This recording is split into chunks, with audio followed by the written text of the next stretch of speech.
This is the Oracle of Omaha, a financial titan whose market-moving decisions influence billions of dollars in global capital. But in 1943, he was a 13-year-old paperboy filing a detailed federal tax return so he could claim a $35 deduction for the cost of this bicycle. Today's financial culture is obsessed with the immediate. We see a constant stream of aggressive day trading strategies and overnight success stories promising wealth at high speed. This creates a massive misconception. Most observers study Buffett's specific stock picks or his tactical maneuvers, assuming his success comes from a technical complexity that others simply haven't discovered.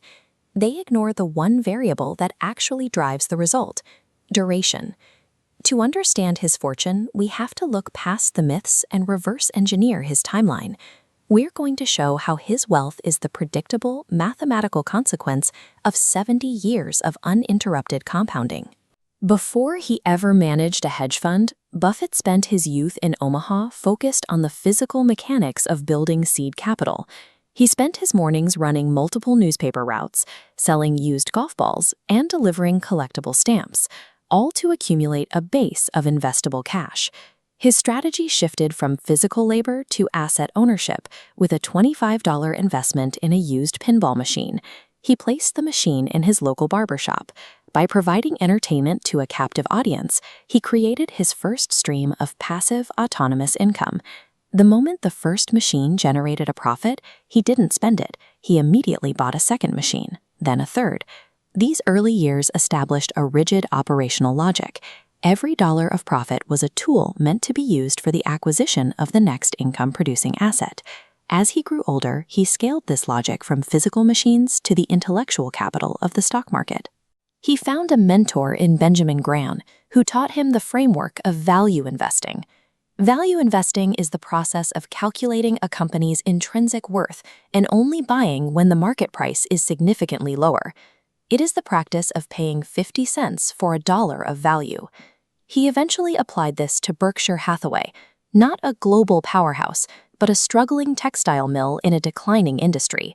He took the cash generated by the mill and used it to buy better businesses. His rule was absolute: never interrupt the process. Every cent of profit flowed back into the holding company to find new opportunities. When you look at the trajectory of his net worth, the growth is deceptively small. Throughout his 30s and 40s, compounding was working but hadn't reached a visible scale. He allowed the math to work for decades, resisting the urge to pull capital out. Eventually, a compounding portfolio reaches a critical mass. When the base capital is large enough, even a modest annual return creates an exponential explosion in total value. The statistical reality is staggering. Over 90% of Buffett's total wealth was generated after he turned 65 years old. The world sees this man, the modern billionaire, and assumes he is the result of a recent, brilliant stroke of luck or a special insight. In reality, this level of wealth is simply what happens when the reinvestment habits of a 13-year-old paperboy are left to run for 70 years without interruption. While his specific ability to analyze businesses is rare, the engine that drove his results is universal. The most powerful tool in his arsenal isn't his intellect. It's the 70-year head start he gave himself. The lesson isn't to replicate his specific traits, but to respect the long-term math. Stop looking for the fast lane, embrace the consistency of the snowball, and start rolling yours today.